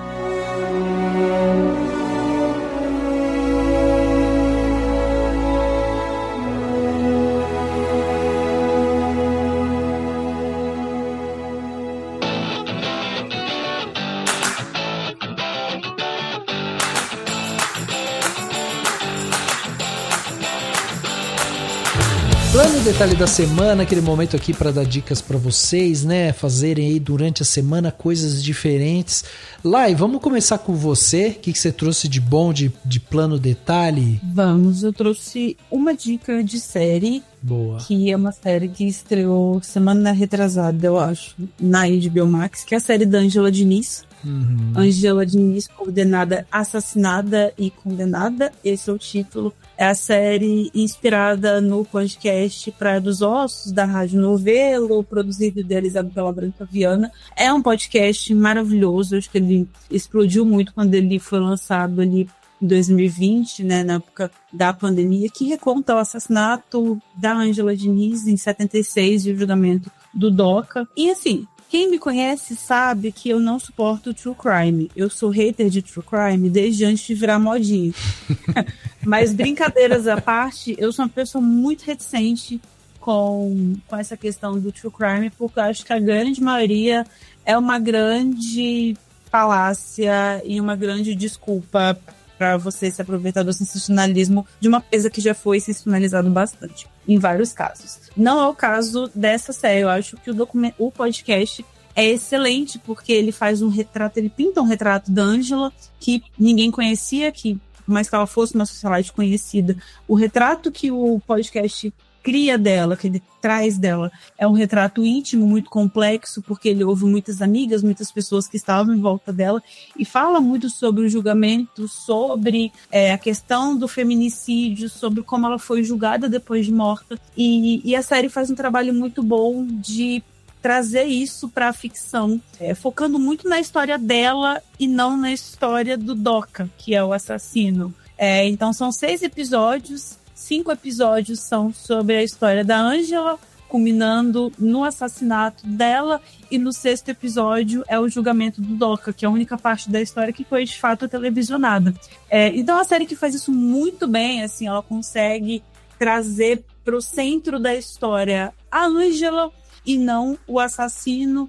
E o último episódio, assim, ela tá sendo lançada semanal, eu já consegui assistir a temporada completa, mas o último episódio é uma coisa, assim, impactante, belíssimo, um trabalho muito bem feito, tanto de direção, a direção é do Andrucha, quanto de elenco, a Camila Márdila, a Marjorie Estiano, que é a protagonista da história, Yara de Novaes, Thiago Lacerda, Emílio Dantas, assim, o elenco fenomenal. Tá todo mundo muito bem e vale super a pena assistir. Tá na HBO Max, com episódios inéditos toda quinta-feira, se não me engano.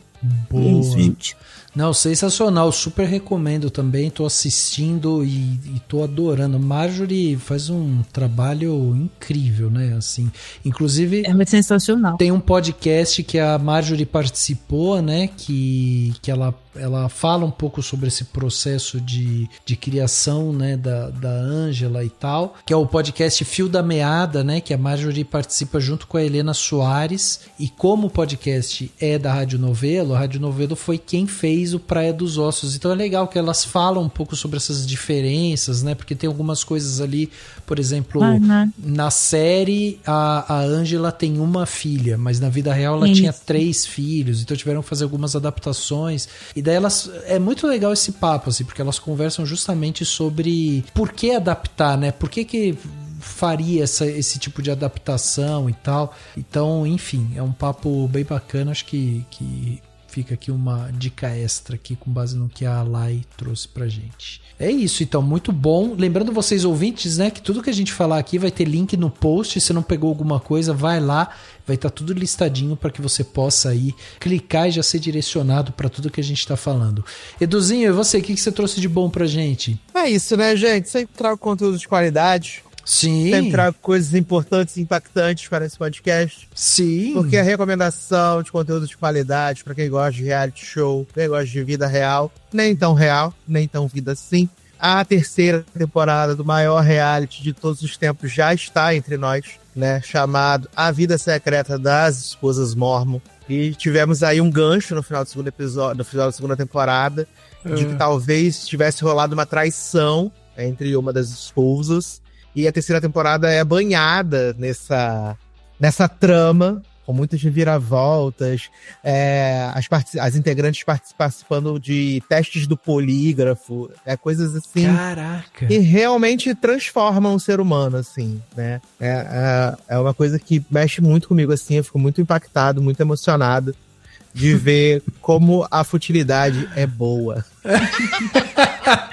Como a futilidade agrega e né, a vida já é tão difícil, né? Acho que a vida, o dia a dia é tão complicado, então nada melhor do que você colocar uma coisa na sua TV que vai, como o Lai falou, deixar o seu cérebro lisinho como um peito de frango pelos próximos 50 minutos. É isso. É isso. E nesse dia que estamos gravando, foi renovada para a 4ª e 5ª temporadas. Então, é uma coisa que você vai poder ver ainda no ano que vem, né? Sim, ainda tem mais pra frente. Entretenimento que não acaba. Graças a Deus. É isso. Obrigado, Senhor, porque não acaba. Mas eu vou deixar uma outra recomendação, uma recomendação um pouco mais... séria não, né? Porque, né, gente, tudo que eu vejo, na maioria das vezes, não é tão sério assim. Mas é uma série que eu gostei bastante, que tá na Netflix. Ela tem 7 episódios. É uma série holandesa chamada Império de Amsterdã. Ela é protagonizada pela Famke Janssen, né? A nossa primeira Jean Grey dos cinemas aí, do X-Men. Porque, pra quem não sabe, a Famke Janssen é holandesa. Ah, é? Não sabia mesmo. Sim, ela é holandesa. E nessa série ela tá atuando na língua materna dela, né? E a premissa da série é que a gente tem esse império de coffee shops ali em Amsterdã, né? E esse casal tá passando por um divórcio. Então, obviamente, você tem essa coisa da busca pelo poder de quem vai, né, liderar essas coffee shops, mas uma coisa que é um diferencial é porque a personagem da Famke Janssen, ela é completamente a Biluleibe das ideias. Quando ela descobre que o marido tá trocando ela por uma novinha, essa mulher ela fica transtornada. Então ela denuncia pra polícia aonde é o esconderijo de maconha do marido, né? Aí o marido é obrigado a se meter com uma quadrilha perigosíssima pra poder conseguir mais insumos. E aí essa mulher, ela apronta o catiço pra arruinar a vida desse homem, porque ela sabe que o que mais importa pra ele são as cop shops. Então no divórcio, ela não quer nada. Ela só quer as cop shops. E ele fala pra ela assim, eu não vou te dar. E aí ela decide tomar na força. E é uma série que, apesar de ter essa coisa um pouco criminal, ela é uma série extremamente engraçada. É uma série muito engraçada. Porque a personagem da Famke Janssen, ela é muito espirituosa. Ela faz você rir. E tem uma coisa da malícia dela, da traquinagem, que é muito hipnotizante. Tanto que eu comecei a ver assim, eu vou ver só o primeiro episódio, né? Só porque estreou. E quando eu vi, eu tinha visto todos os episódios da temporada, né? Caramba. De uma vez, assim. Então, é uma coisa muito... É uma série muito legal, muito bobinha, né? Tá na Netflix. E ela mescla bem essa coisa do crime e do humor, né? Ela não é uma série pesada. Eu acho que isso faz toda a diferença. Porque poderia ser uma série super pesada, triste, down.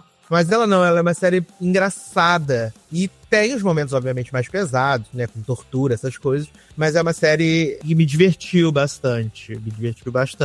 E minha última dica, eu sempre trago muitas dicas. Quem gostou, bate palma. Quem não gostou, cachorro e vela preta.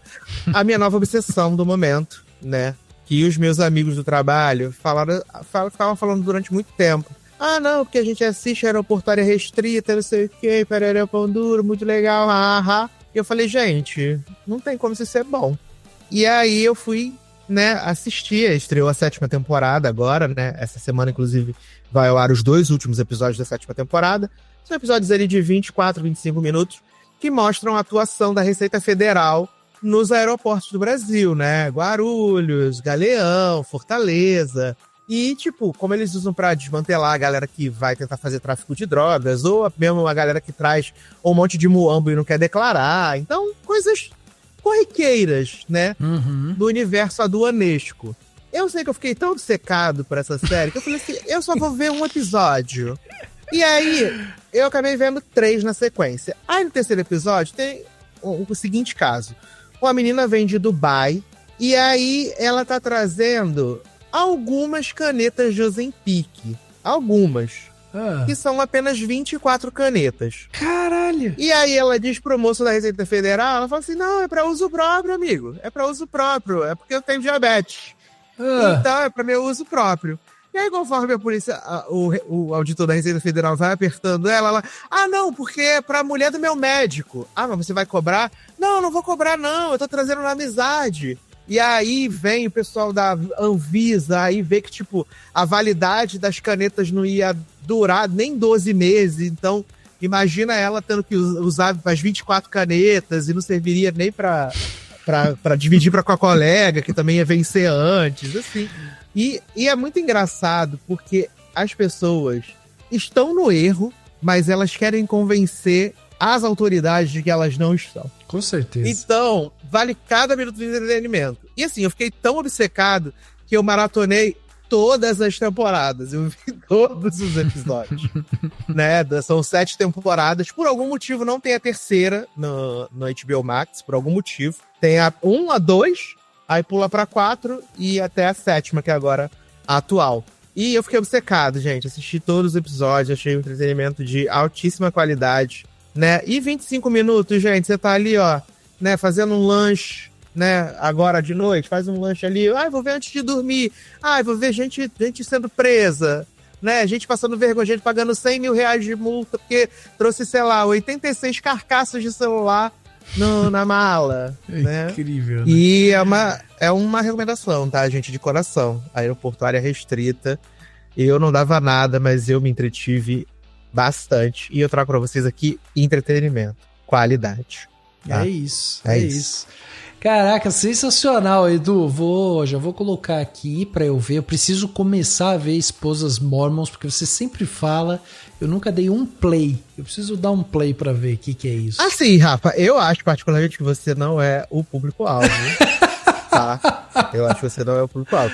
Eu acho que Liza gostaria. Porque Liza e Tami gostariam desse tipo de conteúdo. É um conteúdo que... Mas eu acho que o Área Restrita, pra você ver com a sua senhora, Dona Wendy, eu acho que é milhões. Inclusive, tô aguardando aqui a gente encerrar a gravação pra falar com o Tamir sobre esse reality que eu tenho certeza que ela vai querer assistir. Então, você acertou. É isso, gente. Eu conheço meus amigos. É isso, tá aí então, tá aí. Muito bom.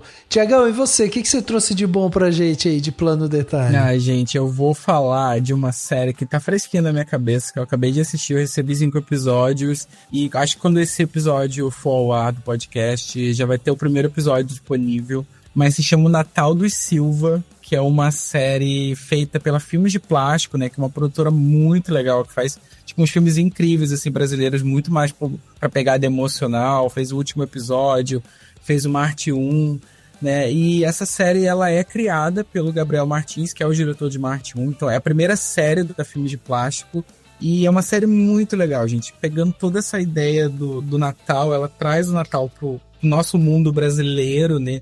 Então é uma série que tem uma pegada com aquela historinha de Natal, de ceia de Natal. São 5 episódios que se passam durante a noite de Natal, então, tipo, tem uma continuidade ali muito legal. Tem um episódio que é inteiro em plano sequência, tipo, na ceia ali, com muitos atores. E é uma série muito boa, tem a Regiane Faria, né, que eu gosto muito, como ali quase uma protagonista.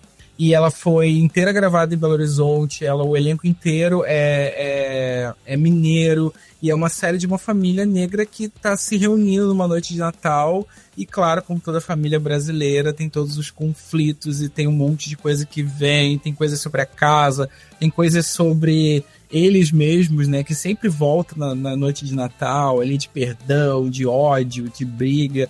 Tem uma personagem trans que vai ser apresentada para essa família, então, tipo, tem todo aquele dilema de ser aceita. Então, tudo é muito bonito, assim, uma série que me emocionou muito. Ela, por incrível que pareça, ela parece que vai pro lado da comédia, mas ela tem um drama muito carregado. Os personagens brigam o tempo inteiro, a série tem um peso dramático, assim, muito bonito. E o Gabriel Martins é um ótimo diretor, né? O Maurílio, que também é do Filme de Plástico, dirige esse episódio de plano de sequência, que é incrível, é lindo, um episódio, assim, muito bem feito. E essa série vai sair no Canal Brasil agora no dia 27, quando esse episódio for ao ar já vai ter o primeiro episódio, né? Vai sair na quinta-feira, dia 27 de novembro. E são 5 episódios semanalmente, e ela também vai estar disponível no Globoplay semanalmente, né? Com episódios semanais. Legal. E aí são 5 episódios de mais ou menos, os primeiros tem uns 35 minutos, aí tem um episódio que já tem 50 minutos, o outro tem 1 hora, então vai nesse nível. Gente, é uma história linda, é uma história de Natal brasileiro, acho que todo mundo vai gostar de ver, o Natal dos Silva, com certeza vai ser a coisa mais bonitinha de Natal que vocês vão ver. E é muito, assim, a série traz uma veracidade daquela família incrível, assim. O elenco tá muito junto, é lindo, vocês vão gostar muito. Muito bom, tá aí, então. Isso, vida longa, filmes de plástico. Pois é, Nossa, pois total, sou apaixonado, eles são muito bons. Não, eu adoro também, o Gabriel, já tive a oportunidade de conversar com ele, ter uma visão, assim, muito lúcida, sabe, do cinema, então realmente é uma ótima dica. Eu vou colocar aqui porque eu quero ver essa série, sim. Assiste, vocês vão gostar, gente. É muito bom. E bom, pra fechar aqui o Plano Detalhe, eu trouxe uma série também, meio farofa, né? Ao estilo do Edu, que é o tipo de série que eu acho muito legal. Consumo, assim, todas as vezes que sai série desse tipo, eu adoro ver. Que se chama A Batalha do 100 Ásia. É uma série em que nós temos aí, tipo, algumas nações que brigam para saber qual é a mais forte, né? Então eles passam por várias provas. É tipo um gincana lá do Faustão, lembra quando tinha aquele negócio do Faustão? Sabe? É tipo aquilo, só que com pessoas marombadas, é isso, sabe? Mas aí não é só tipo, o cara um monte de The Rock.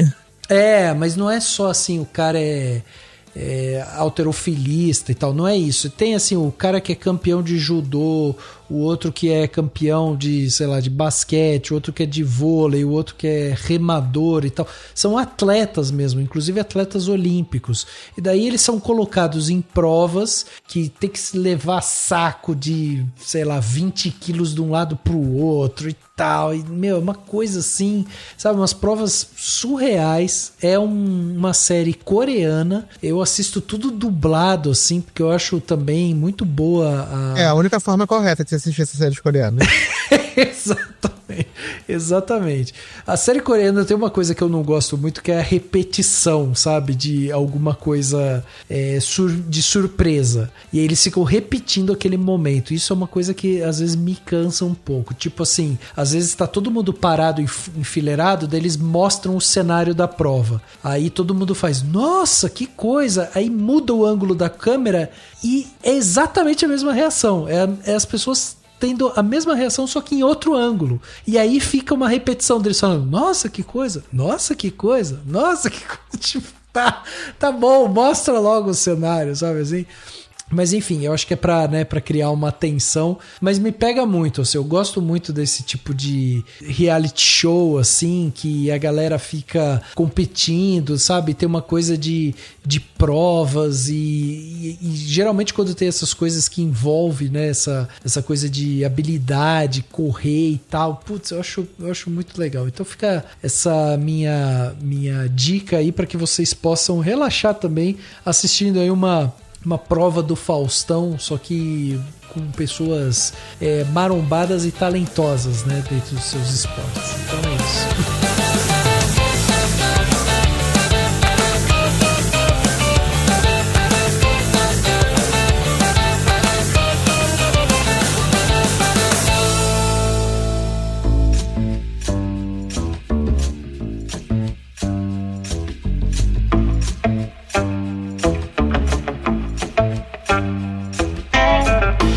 Gente, chegando aqui no final desse podcast Cinemação 627, batemos esse papo sensacional aqui sobre Wicked Parte 2, né, o Wicked for Good, e eu tive o prazer de conversar sobre o filme aqui com os meus amigos. Então, Lai, queria te agradecer mais uma vez, né, pela sua presença aqui com a gente, muito obrigado. E por favor, Lai, quem quiser acompanhar o que você tem produzido, inclusive ver, né, a sua entrevista com a Ariana, que ficou muito boa mesmo.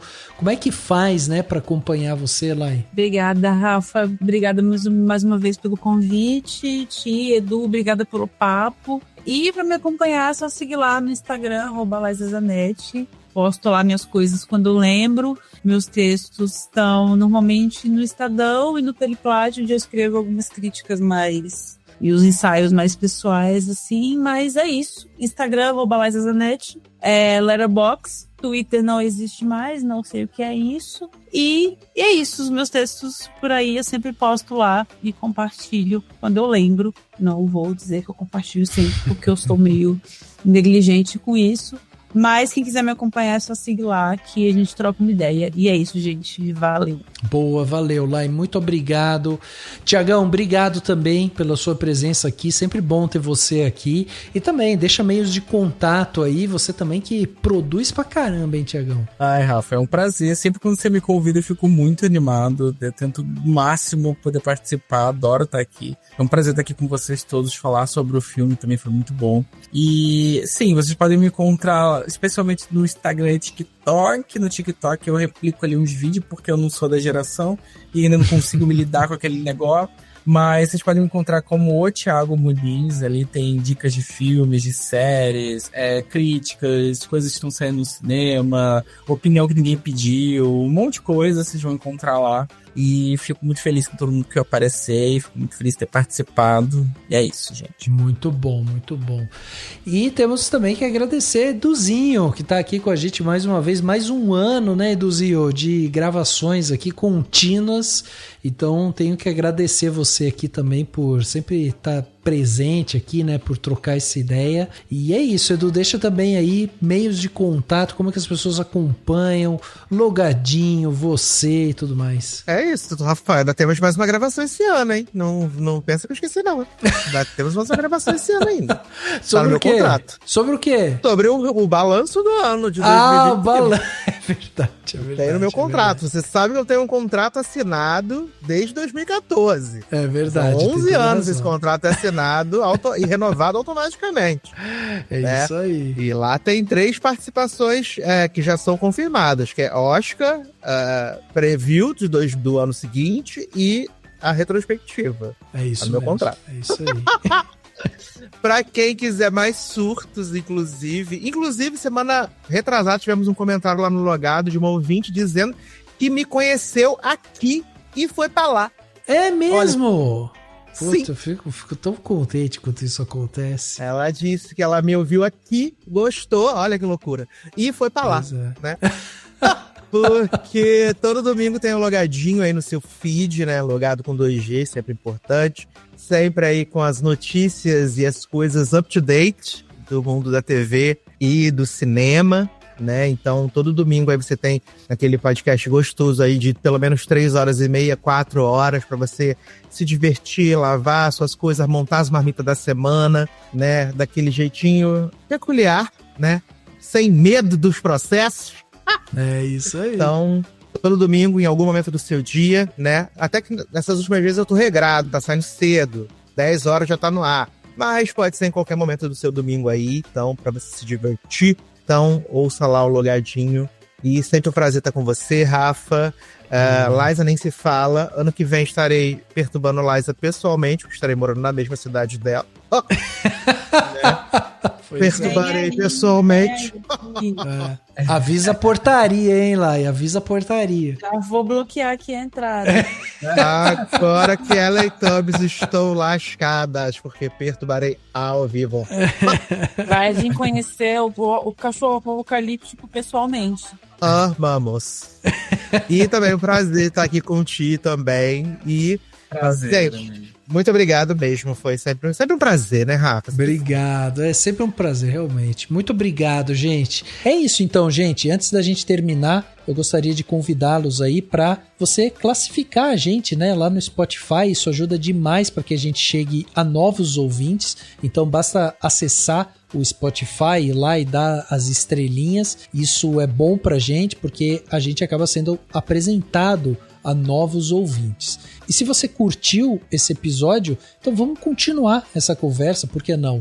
Manda aí sua crítica, sua pergunta, ou alguma teoria que você tenha, ou só um oi. Fala assim, tô aqui, tô ouvindo, gostei desse episódio. E você pode fazer isso através tanto das nossas redes sociais, né, no @cinemação, a gente está em todas elas, ou ainda pelo e-mail, contato@cinemação.com. Esse e-mail chega aqui direto pra gente, a gente te responde por lá e a gente vai continuar vendo e lendo tudo que vocês mandam. Então vamos manter essa conversa porque é muito boa da gente continuar o assunto assim de uma forma mais direta. Se você quiser conversar, inclusive comigo, é só me procurar aí por Rafa Aridelli. Eu também estou em todas as redes sociais, Instagram, Blue Sky, Twitter, e a gente pode continuar também trocando essa ideia por lá, por esses meios. E além de classificar a gente no Spotify, lembre-se que se você usa a Apple Podcasts, o Deezer, o Castbox ou a Aurelo, você também pode acompanhar a gente por lá e mandar seus comentários por lá também. Então, siga o Cinemação nos principais agregadores, assim tudo que a gente publicar vai chegar direto aí para vocês e vocês não perdem nada, sem depender do algoritmo maluco desses agregadores de podcast. E se você quiser dar aquela força pro Cinemação, lembre-se que com o valor de um cafezinho por mês você já ajuda demais a gente aqui. A gente oferece um grupo exclusivo no WhatsApp, onde a gente pode trocar uma ideia ali mais direta com os autores, convidados e também os padrinhos, né, do Cinemação. E além disso, a gente envia também um presente para você no fim do ano. O link para se tornar um apoiador do Cinemação tá no post desse podcast ou na descrição dele. É isso, o podcast Cinemação 627 fica por aqui e a gente se vê no próximo.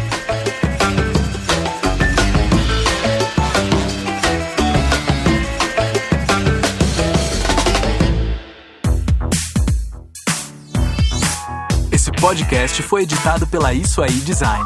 Tudo isso é forma com função. É design estratégico. É isso aí.